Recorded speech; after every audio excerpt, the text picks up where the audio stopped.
Oh, yeah. I'm not too sure about the 370Zs and stuff like that, but definitely 350Zs and G35s. The oil is probably one of the biggest issues. It has a huge oil consumption. That's because the way the designers designed this engine, they didn't put into play a lot of blow-by issues. They didn't put into play that where does these fumes of oil go, right? So the fumes end up just sitting in either in your plenum, or it just gets absorbed, or it just accumulates over time and just sits into either your cylinders. It's a whole long process. This is the purpose why people usually get catch cans, to kind of reduce some of that blow-by, right? But what we're doing today should, at the very least, help with some type of oils, that the oil issues that I'm having. I mean, I'm not really having, but it helps. Everything helps, especially if you're doing either spirited driving or if you're going to the track. What I'm about to install now is going to be something that I think, if you're doing any of those two, spirited driving or track, you need this kind of thing on your G or your 350Z. All right, so we have a oil cooler. I think I mentioned this in another video that I had the oil cooler set to install. So we got this from G+.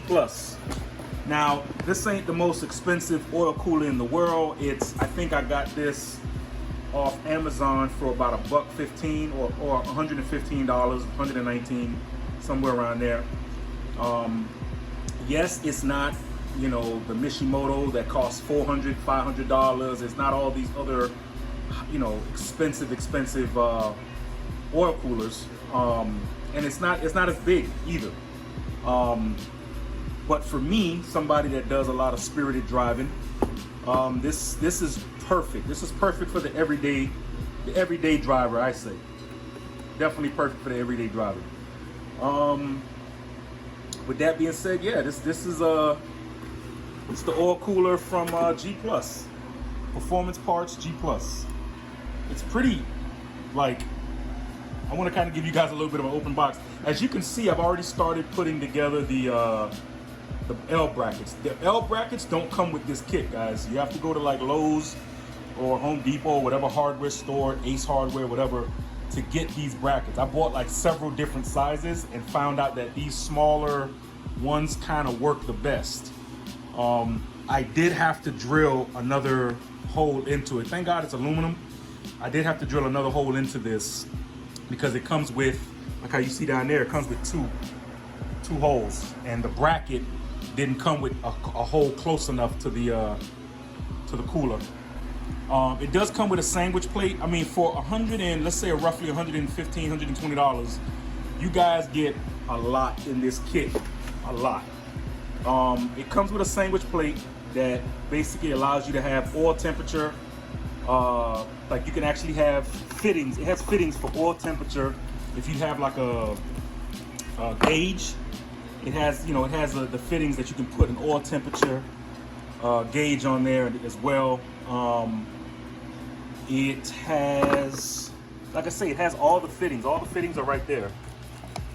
So it has the two nozzles that you put so that you can have the braided lines. And all this comes in the kit, guys. All this. I didn't have to buy none of this separate, obviously, except for the brackets and everything else.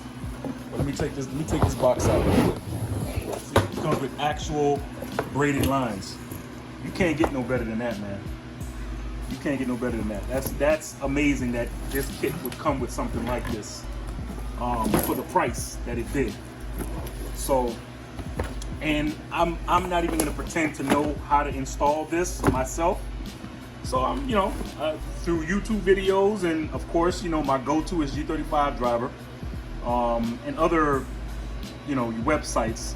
This is what I came up with. I'm gonna put it together as best I can.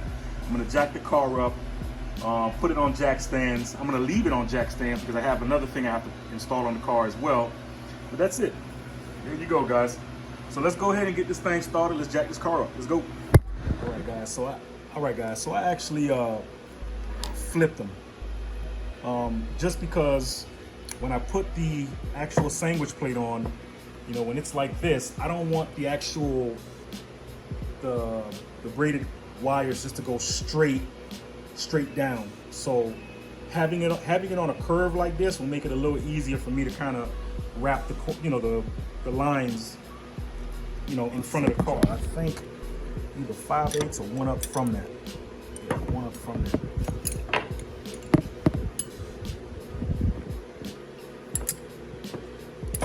From that. 3/4. Yep, 3/4. 3/4. So 7/8 and the 3/4 is the one you have to use to tighten these fittings. All right. You know, open end, close end, whatever. That's what you got to use to be able to tighten these up, because you don't want it to be loose and you don't want no leaks. So just kind of wanted to come on camera to show you guys that right there. So let's go. Another thing I also want to show you guys. So I did find my gauge, and I did find my gauge pillar. But that particular gauge uses a whole different process. It doesn't really go inside here. It goes on the top part of the engine, and I'll deal with that on a whole different time. But what I did have is my Teflon tape, and I just realized, like, this just screwing in, and this is supposed to hold back the oil, it doesn't have any Teflon tape on it.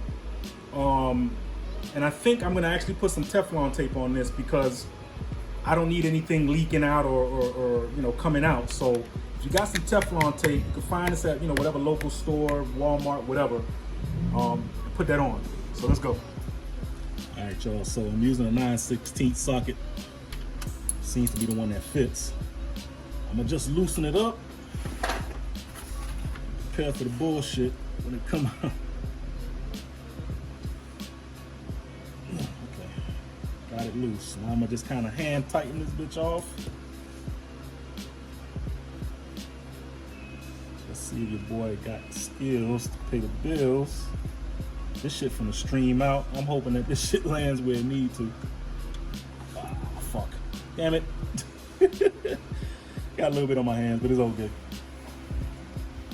I'm literally working off of just hand strength. I don't have any leverage whatsoever. I can't yank this bitch off. I feel it twisting. Fuck. Apologize for my swearing, y'all. Feel it.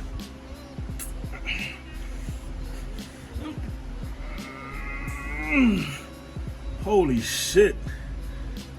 Fucking Hercules over here, yo. I got it off. Ooh, that took a lot. That took a lot, yo. That took a lot. I'm glad I got it on camera too, so y'all can see I wasn't bullshitting by taking it off of my hands. Another thing I wanted to show you guys, you know, the kit, the actual G Plus kit comes with these adapters, because as you can see, it has a little nozzle on here, which is funny because the videos that I saw that actually had either this particular oil cooler or another type of oil cooler, they skim over this part for whatever reason.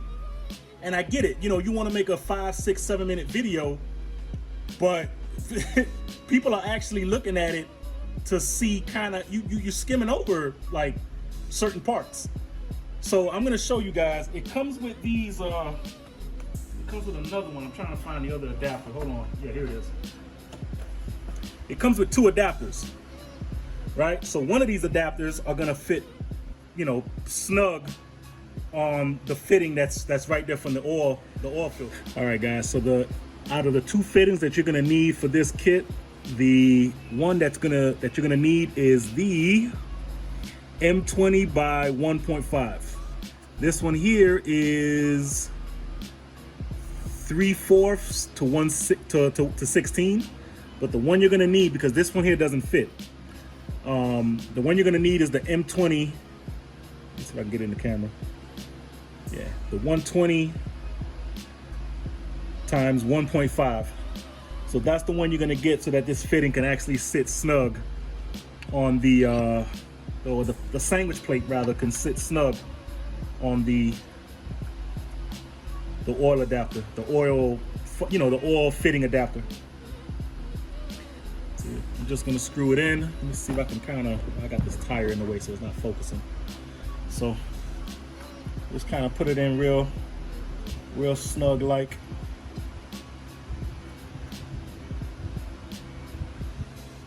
All right, guys. As you guys didn't see, because through the magic of video, I took my ass to O'Reilly's and got that thing switched out. So I was able to get this 1-inch.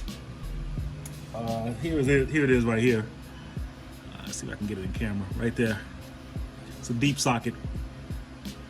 So I was able to get it, and it fits pretty well. There's a slight amount of play in it, but it's good enough to do it.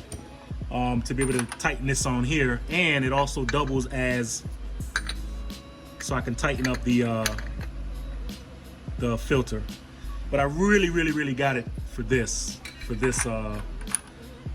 socket, this fitting right here. So put it on there. Should be able to do it. Nope, gotta go the other way. Just want to make sure it's in the right position. That's what you want to make sure also, guys. When you tighten this shit up, you can't spin it. So you want to put some of that oil inside the filter. That way, you know, when you turn the car on, it's not running on a dry system. It's just a good practice. You don't have to do it. It's not the end of the world if you don't do it. But it is a little good practice to have if you're doing this on your car and you're putting, you know, you're changing out the filter. Throw a little bit of oil inside here, just a little bit, nothing too crazy. Because you just don't want to have a dry system when you turn the car on. But again, it's not the end of the world, guys. It's, you know, it's don't worry, it's not gonna, you know, you not putting it in there is not gonna do anything to your car. It's not gonna blow your car up or anything crazy like that. So, all right, so we good. So what I'm using to put the screws in here, I've already put the 2 top screws in there. I'm gonna do the bottom ones obviously just for peace of mind. But damn, I'm really hoping that this fan ain't really killing y'all. Let me try to see if I can block it off or something. So yeah, so I put the 2 top screws in there. I'm using a screw set that I got from Harbor Freight. That's it right here. It's supposed to be good for sheet metal, aluminum, you know, type stuff. So I mean, it went in, and I'm shaking this motherfucker. This shit ain't going nowhere. And that's just on the 2 top screws. I'm doing the bottom ones here as well. So I think it came out pretty good. I did pick up the bumper and kind of try to see if this is the best possible placement. Honestly, the best possible placement is right here in this section, but this piece that sticks out does not allow me to have the fitting on top. It literally doesn't. So I guess whatever cool air that does come in to hit this is the best, but it would have been like perfect right here, literally perfect right here. That's the hole that I made so that, you know, the air can come in onto the cold air intake as well. I told you guys in the past video that I was doing that, so yeah, just letting you guys know I did do it. So I'm hoping that this actually works out with this. So let's finish it up, y'all. All right, guys, so I was able to put all the oil in there. You see the oil's in the 5 quarts of oil is in the trash. You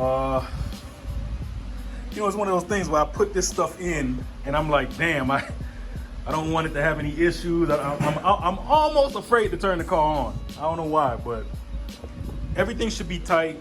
I'm gonna turn the car on, see if there's any leaks. I'm gonna place you guys down here. That way you can tell me if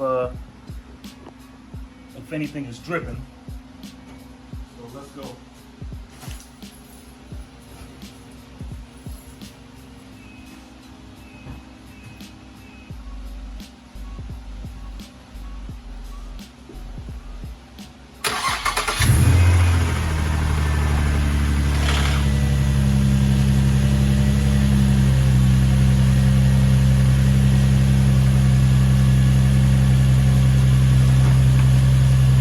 Talk to me. I don't see any oil. I don't see any oil leaking.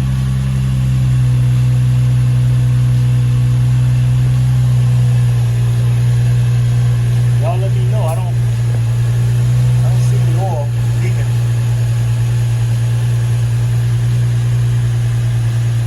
I know for a fact if it was, you know, I think we good, y'all boys.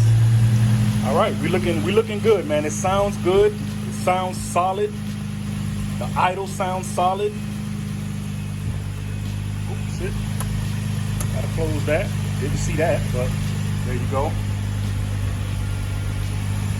And that's only because I'm gonna use this last little bit of this coolant box to put the remaining oil in there, because I have to put that oil inside there so I can disperse it properly at you know, your local auto parts place. So I'm gonna make sure to dispose of that old oil the right way, like you guys should always be doing, not just throwing that shit in the backyard of your house or in a pot, a hole or something. But yeah, I think we good, y'all. I don't see any oil. I'm waiting for drips.